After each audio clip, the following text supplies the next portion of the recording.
Kay sarap ang maglingkod, kay saya ang maglingkod sa Kanya na nagbuwis ng buhay upang ika'y matubos.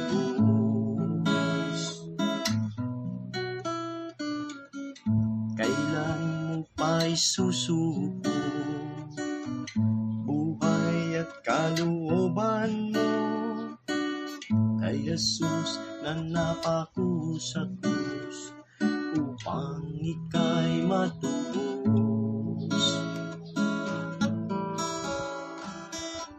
Halina't maglingkod sa Panginoong Jesus. Di sayang ang pagod at paglilingkod. May mga pagsubok man, biyaya niya'y lubos. Halina't maglingkod.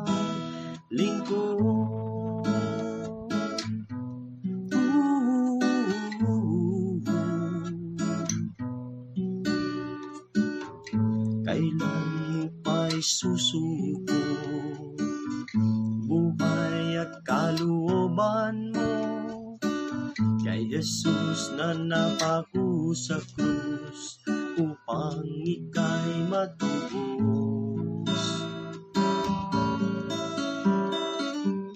Halina't maglingkod sa Panginoong Jesus. Di sayang ang pagod at paglilingkod. May mga pagsubok man, biyaya niya'y lubos. Halina at maglingkod. Maglingkod kay Jesus. Maglingkod, maglingkod.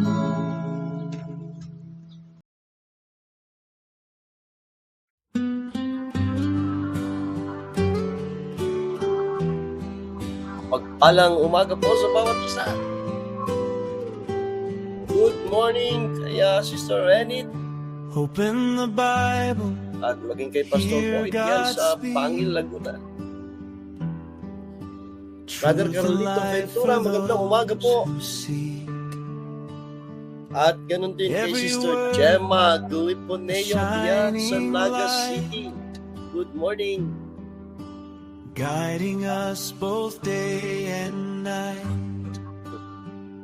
It is God's will, clear and At true. mga kapatiran diyan po sa Kalamba. Search His word to Magandang umaga know po. Jesus too. At maging diyan sa Pili, Camarines Sur All at the diyan din sa pages Pantao, Bicol, Albay. Good morning. testify. Magandang umaga rin kay Sister Virgin Adriano. At ganun din kay Brother Leo. Search the scriptures, Morning. read and see. Ayaw mo na po dumulog sa Panginoon sa panalangin. Tayo po yung manalangin. Christ faithfully in His name. Aming banal, Diyos na makapangyarihan sa lahat. Kami po yung nagpapasalamat, Panginoon, sa umagang ito, sa panibagong buhay at kalakasan na inyong pinagkaloob sa amin. At hinihiling po namin nalinisin niyo ang aming mga puso. Tawarin kami sa aming mga noong kasalanan, sa aming mga karumihan. Dalangin po namin ang inyong banal na Espiritu ang sa amin po ay magpaunawa sa inyo po mga salita. Bless niyo po ang inyong mga salita namin po pagpupulayan ngayong umaga. Ang lahat ng ito ay aming samot dalangin in Jesus' name. Amen. His truth our guide. With Jesus walking by our side. Magandang umaga rin po kay Brother Roger.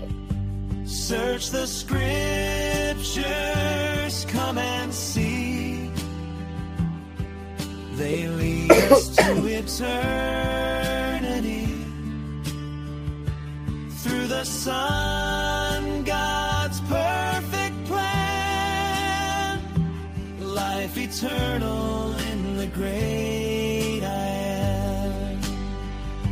Search the scriptures, read and see, they reveal Christ faithfully. In His name life is given, eternal life, the hope of heaven.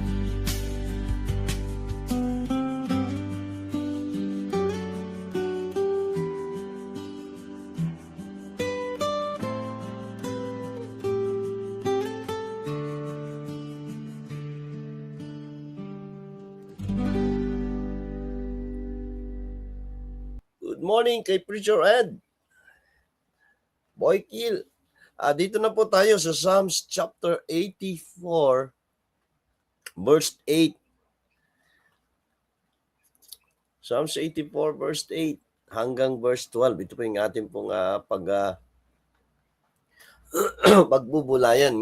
Kahapon natapos natin hanggang verse 11 at nakita natin yung pong pinakita sa atin ng Panginoon na isa sa blessing ay ang kalakasan. Look to the Lord as your strength. Ano po, wala nang masihigit pa na makapagbibigay ng kalakasan sa atin kundi ang Panginoon. Hindi ang tao, hindi ang material na bagay, kundi ang ating pong Panginoon. Kaya nga po, ito yung sinabi ni excuse po, Apostle Paul doon sa Hebrews, sabi niya na looking unto Jesus, the author and the finisher of our faith. Ganun din yung sabi niya sa mga taga-Pilipos na I can do all things. Dahil hindi dahil sa kanya nakalakasan, hindi dahil sa Panginoon. At ngayon, dito po sa verse 8 hanggang verse 12, ang sabi niya doon sa verse 12, O Lord of hosts, blessed is the man that trusted in thee. Ito po yung maganda Mapalad ang tao na nagtitiwala sa iyo, na tumitiwala sa iyo. At kung tayo ay magiging lubos yung ating pong pagtitiwala sa ating pong Panginoon, tayo po yung mapalad. Hindi po ibig sabihin na nagtitiwala tayo sa Panginoon ay hindi tayo makakaranas ng mga suliranin sa ating pong buhay. Hindi po ibig sabihin na nagtitiwala tayo sa Panginoon ay wala pong problema. Hindi po mawawala yung mga bagay na yan sa buhay natin dahil tayo po ay naandito sa mundo at ang buhay natin bilang mga mananampalataya ay tayo po ay nakikipaglaban. Nasa isang labanan. Pero ano po yung itinuturo sa atin dito? Sabi ng verse 8, O Lord God of hosts, hear my prayer, give ear, O God of Jacob, Selah. Behold, O God, our shield, and look upon the face of thine anointed.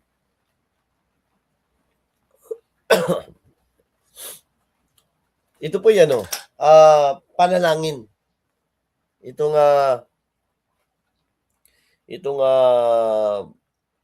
mga talatang ito. Ito po'y panalangin. Ang sinasabi lamang niya, ang hinihiling niya, hear. Give ear. Dinggin nyo, pakinggan nyo, diba? Yung aming panalangin. Tapos Sabi doon sa verse 9, behold. At saka yung salita ring, look upon. Diba? Kaya naandun yung yung pong pamanhik nito, pakiusap nitong Samis sa kanyang pananalangin. Masdan nyo, tingnan nyo. Ito yung kanyang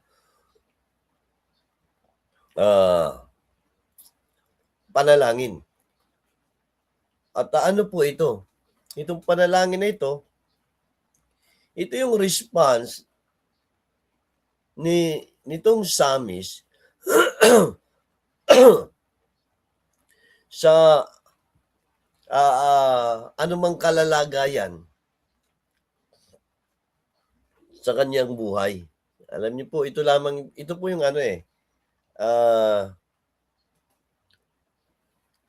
pinaka mainam na laging katugunan natin sa anong mga sitwasyon, kondisyon ng ating buhay. Yung magtiwala sa Diyos at manalangin. Kagabi sa amin pong pananalangin, na na-share ko yung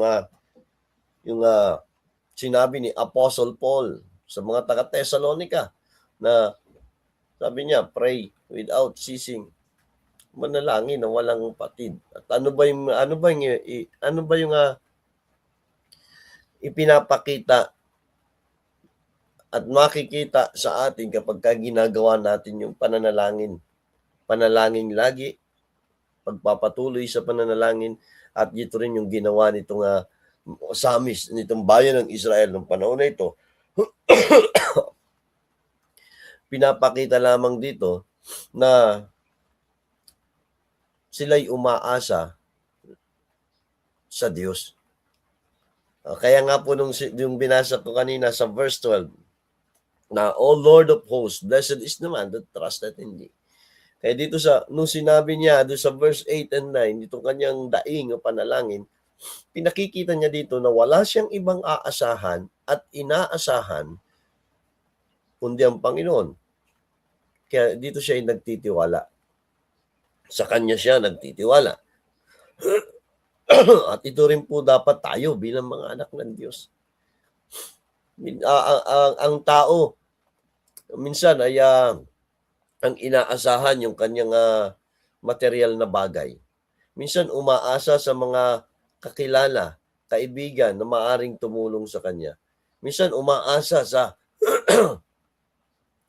sa kanyang hanap buhay, kanyang trabaho. Alam po, wala tayong ibang dapat asahan sa ating pong buhay at pagtiwalaan kundi ang ating pong Panginoon, ang ating Diyos.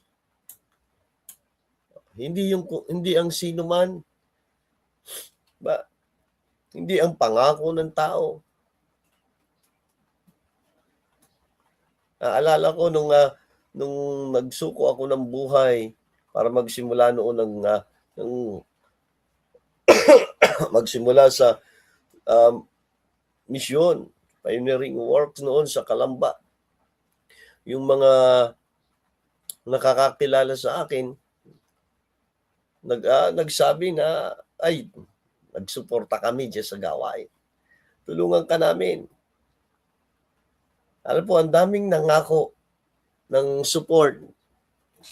Pero yung lahat ng mga nangako na yun, wala naman dumating.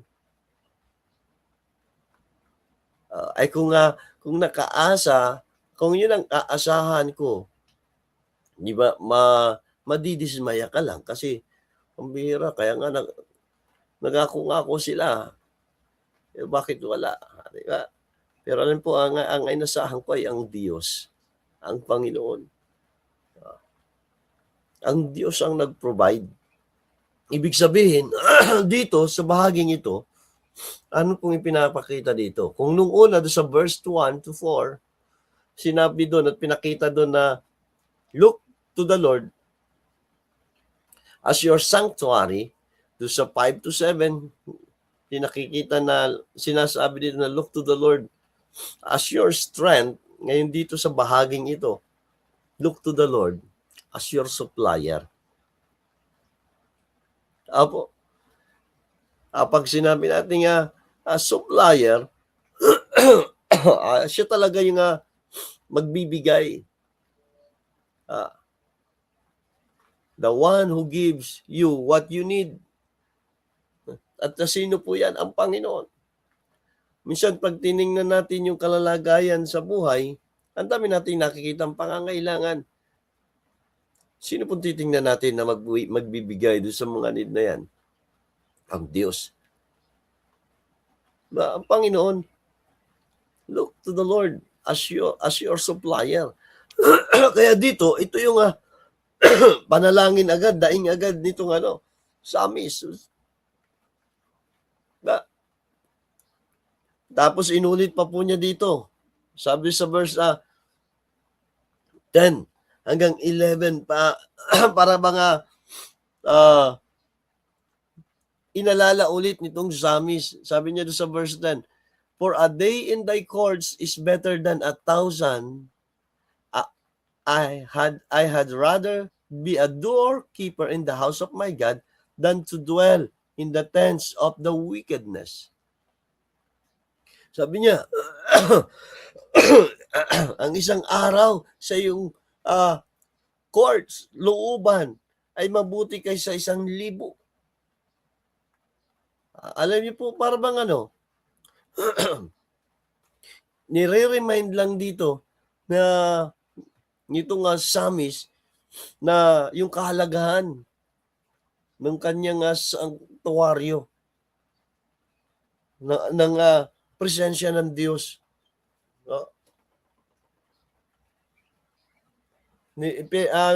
Ni-remind lang niya dito yung sinabi niya doon sa verse 1 to 4, na look to the Lord as your sanctuary. Sabi niya, mas mainam yung doon sa tahanan ng Panginoon na kung saan naandun ang Diyos kaysa doon sa manahan ka doon sa tents, sa mga tulda ng kasamaan. Ito nga, sabi ng Panginoon, maaring may mga lugar at bagay sa dito sa mundo na pwedeng matustusan yung need ng tao, yung need natin, pero mas mainam pa rin yung naandun ka sa bahay ng Panginoon.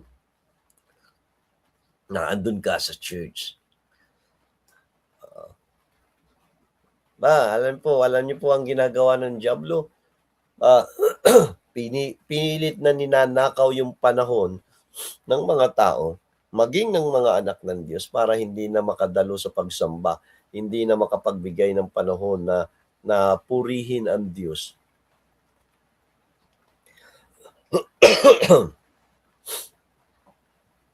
At minsan, kaya nagiging talunan yung mga anak ng Diyos. May katwiran minsan na may pangangailangan po kasi kailangan munang pumasok, kailangan maghanap buhay.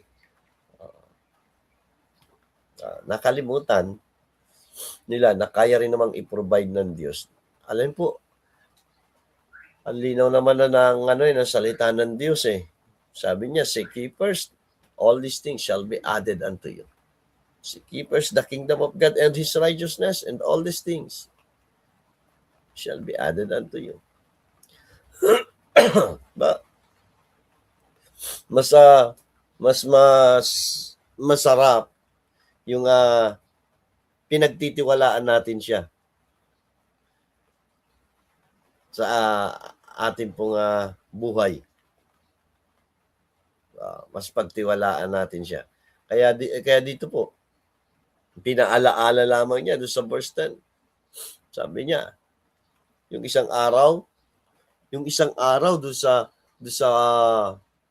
sanctuaryo ng Panginoon, sa isang araw na naandun ang Diyos, kasama mo ang Panginoon, ay mas mainam pa. Para siyang 1,000 araw. Para siyang 1,000 taon. At sabi niya, mas mainam bang maging ka doorkeeper do sa house O para bang, excuse mo, sabi niya, mas gusto pa niya na maging usher, kumbaga nga, doon sa church, kaysa manahan doon sa lugar na puro kasamaan. Ano po, ito po yung pinaalala lang niya. Bakit? Dapat tingnan natin ang Panginoon bilang ating pong supplier. Minsan po kasi, kapag tayo'y nanalangin, hiniling na natin sa Panginoon, inilapit natin sa Panginoon yung ating need, ang ginagawa natin sumunod ay pinipilit natin na tustusan yung ating pangangailangan sa ating sariling kalakasan, sa ating sariling kaparaanan. Kaya lumalabas tuloy na hindi natin siya pinagtiwalaan. Di ba? Para ba nga, nananalangin ka na, Lord, wag niyo pong pauulanin ngayong araw na ito kasi may lakad ako. Sana wag namang umulan. Tapos, paglabas mo, nagdala ka pa rin ng payong. Kasi, naniniguro ka, baka umulan eh. Bakit mo pa hiniling sa Diyos na wag umulan? Tapos, hindi mo rin naman pala siya pagtitiwalaan. Di ba? Alam po, sa ating pong buhay, meron tayong mga hinihingi sa Panginoon, pinapanalangin sa Panginoon. Alam po madalas kung bakit hindi naman nangyayari, hindi natin nakakamtan. Tayo rin naman ang gumagawa ng sarili nating paraan. Hindi natin pinagkakatiwala talaga sa Panginoon. Di po ba? Kaya dito, so sinabi niya, sabi niya doon sa verse 12, blessed is the man that trusted in thee. Mas makakamtan natin yung blessing, yung pagpapala. Verse 11, for the Lord God is a sun and shield. Sun and shield. Naandun yung naandun na po yung, niremind ulit niya tayo dito nung kalakasan ng Panginoon. The Lord God is a sun and shield. Yeah. Kaya dito po pinaalala ulit sa atin na look to the Lord as your strength. Look to the Lord as your strength. Nanghihina tayo, discouraged tayo, look to the Lord as your strength. Ba, ito yung ginawa ni David. Ba? Discouraged siya, lumapit lang siya sa Panginoon. Nanghihina siya, lumapit siya sa Panginoon. At anong dahilan din bakit tayo ay manghihina, nanlulupaypay? Malayo tayo sa Panginoon. Diba, yung sabi ng Panginoon and he spake a parable unto them that men ought always to pray and not to faint. Sabi sa Luke 18 verse 1. Bakit tayo nanghihina? Dahil sa malayo na tayo sa Diyos. Pansin po natin, sa ating buhay, kalalagayan, bilang isang mananampalataya, kapag yung ating prayer life ay bagsak, naandun yung ating panlalamig, panghihina. Kapag napabayaan natin yung ating prayer life, ultimong yung ating Bible reading life, bagsak na rin. Tapos yung ating worship, yung ating pagsamba, hindi ka na rin excited. Okay lang din sa iyo na minsan ay hindi dumalo.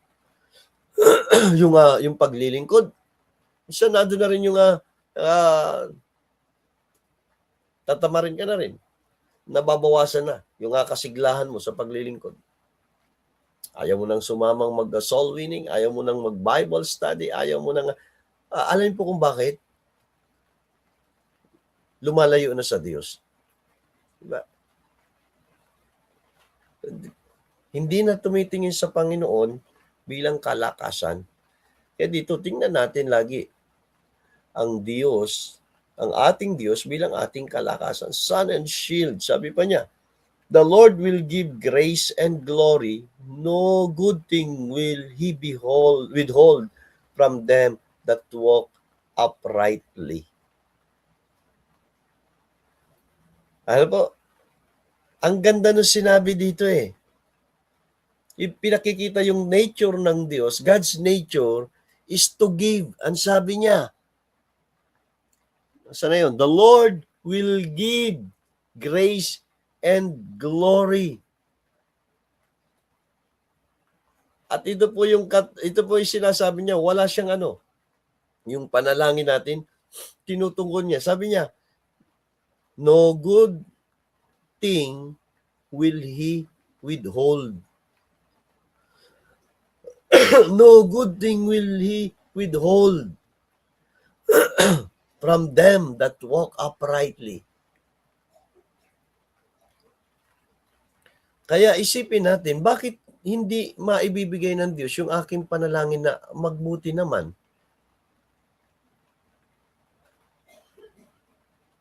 Babalikan natin, kumusta yung ating buong buhay? Lumalakad ba ako ng matuwid? Diba? Kasi siya ang nag-anyaya. Siya ang nag-imbita na tumawag kayo sa akin at ako ay tutugon.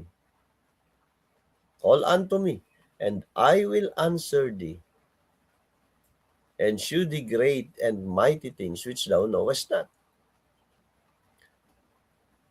Lumapit kayo sa akin, ako ibibigay ko. Tutugon ako. Tumawag kayo sa akin. Ibig sabihin, ang linaw na sa bawat panalangin natin, tumutugon ang Diyos. Pero ang isang nakalimutan natin ay yung ating buhay. Lumalakad ba tayo na matuwid? Baka kaya hindi dumarating, minsan yung ating panalangin, hindi naman tayo namumuhay ng matuwid. Yun ang sabi ng Bible eh. No good thing will He withhold from them that walk uprightly. Hindi tayo pagkakaitan ng Diyos. Nais mo yan, ibibigay sa atin. Tama ba ang ating buhay? Tama ba yung ating puso?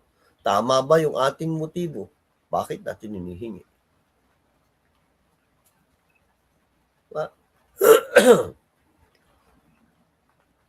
Bakit natin nais?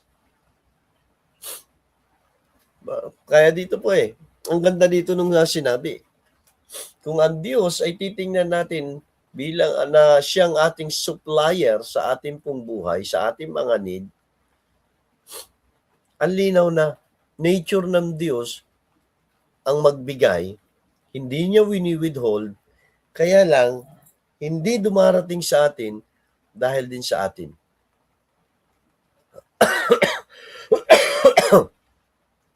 Tayo talaga ang pumipigil. Bakit hindi dumarating yung aking pinagpipray? Bakit hindi pa ako tinutugon ng Diyos? Balikan natin yung ating sarili. Alam po natin kung bakit.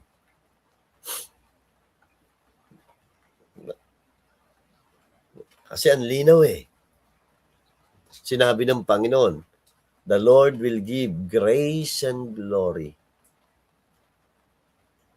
Every good thing.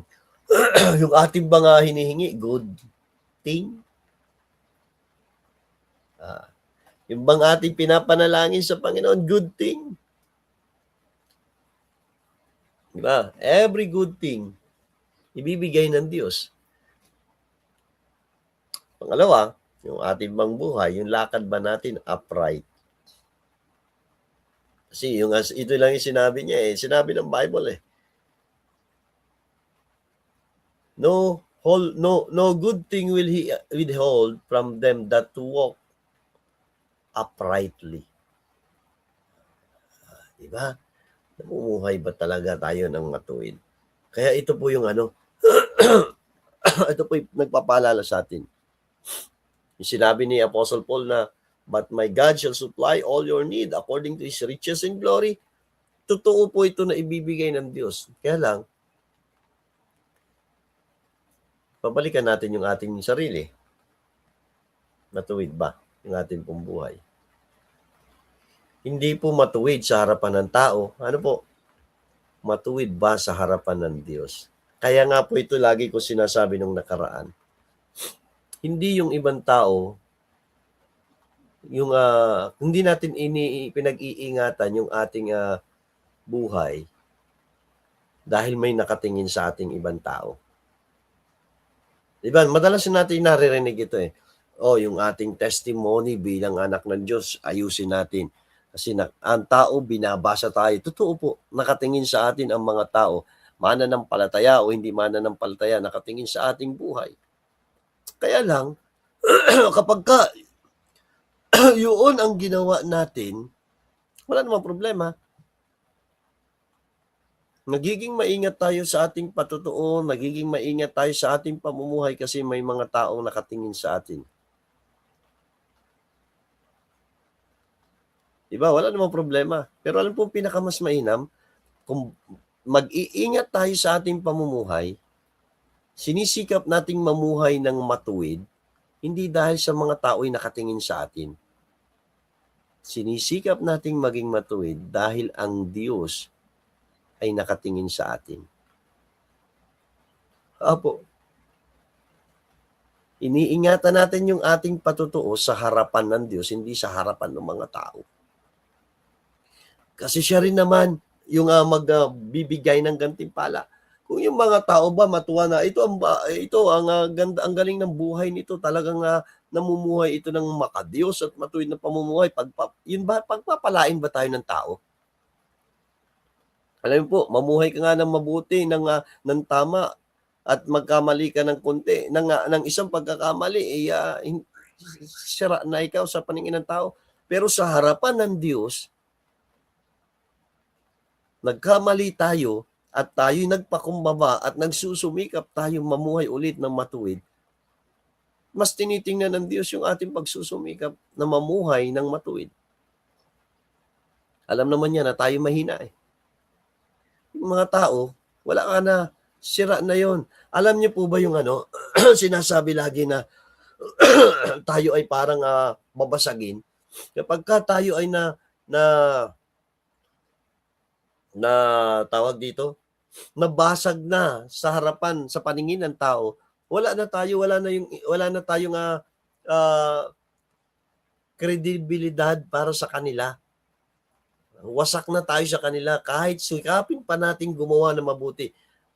Yun na yung paningin ng tao. Pero sa harapan ng Diyos, hindi po ganon. Alam niyo po ba merong isang nalimutan ko kung anong tawag dito sa Japan. Meron silang mga bagay na talagang okay lang sa kanila na ito'y mabasag. Tapos ginagawa nila yung pira-piraso nung nabasag, halimbawa jar, nabasag, pinagdidikit ulit nila yan at yung mga lamat na yun nagiging disenyo doon sa jar at nagiging kagamit-gamit ulit sa kanila. Nagiging mas mahal yung halaga kapag naayos ulit, nabuo ulit. Alamin ko, isi-search ko yung tawag nila doon. Yung mga broken things nila na pinagdikit-dikit ulit at yung mga lamat na yun ay nagiging disenyo sa kanila at nagbibigay pa ng mas mahal na halaga doon sa bagay na yun na binuo ulit. Ganun po tayo sa harapan ng Diyos. Pero sa harapan ng tao, wala na tayong halaga. Dahil nagkamali ka. Pero sa harapan ng Diyos, ang Diyos ang magbubuo sa iyo at napakahalaga mo pa rin. Kaya nga po dito hindi natin gagawin yung pamumuhay ng matuwid, pag-iingat na sa ating patutuo dahil nakatingin ang tao. ginagawa natin dahil nakatingin ay ang ating Diyos. Ito lagi ko sinasabi noong nakaraan, ang audience ng ating buhay, hindi yung mga taong nakatingin sa atin, hindi yung mga tao sa paligid. Ang audience ng ating pong buhay, ang Diyos. Diba? Bakit mo ginagawa yung paglilingkod? Nakatingin ang Panginoon. Pinagmamasdan ako ng Panginoon. Diba? Kaya hindi natin ipi-place yung tao.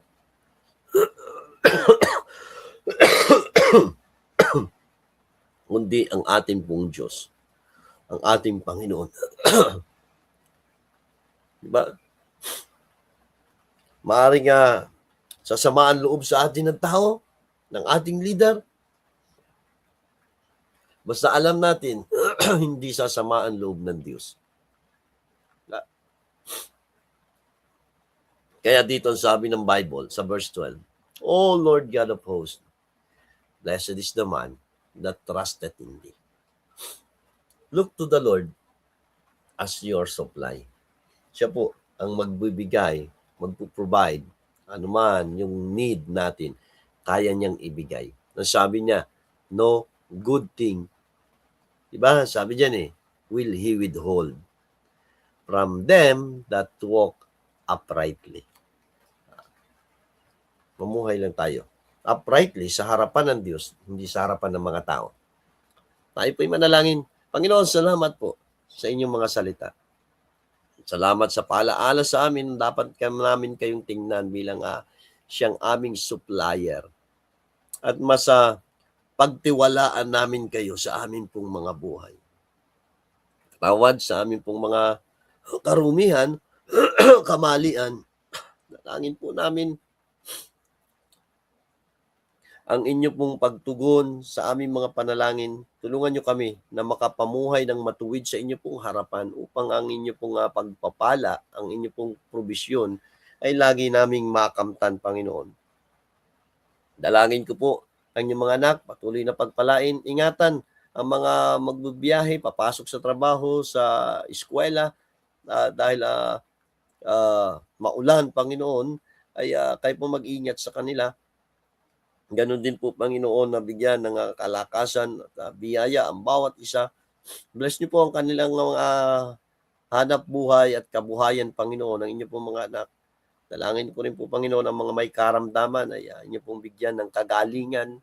Ganon din sa mga lingkod nyo. Bless niyo po ang kanilang pong mga buhay, family at ministry.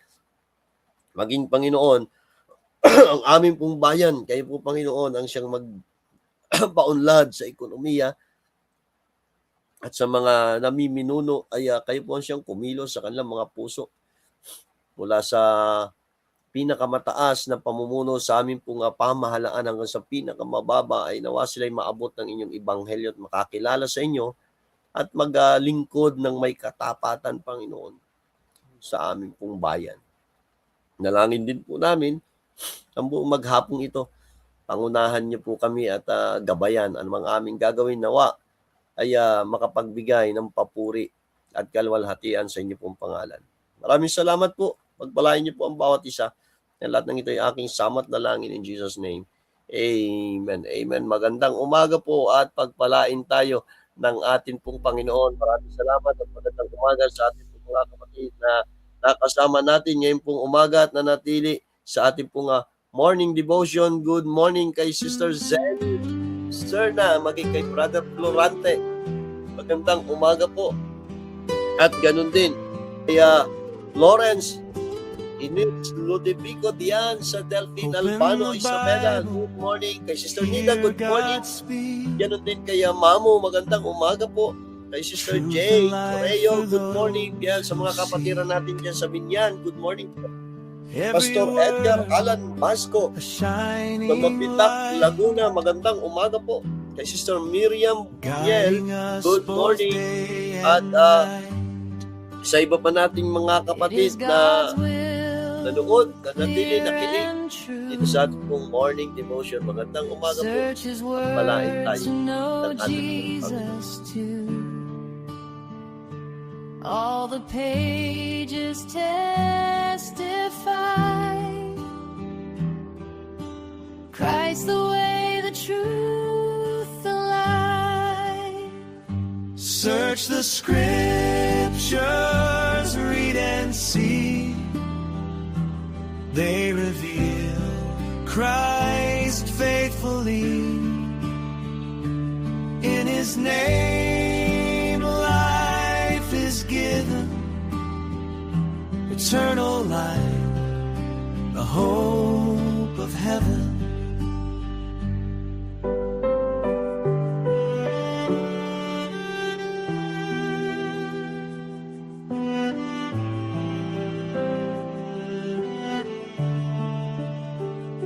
We are just pilgrims passing through.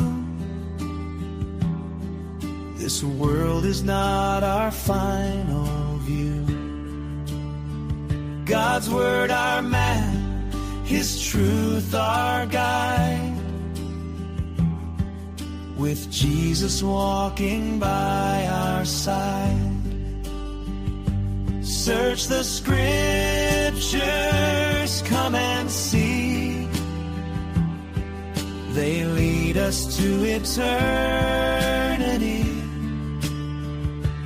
Through the Son, God's perfect plan. Life eternal in the great I am. Search the scriptures,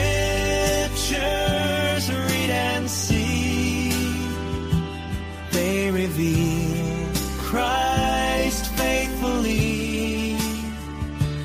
In His name life is given, eternal life, the hope of heaven.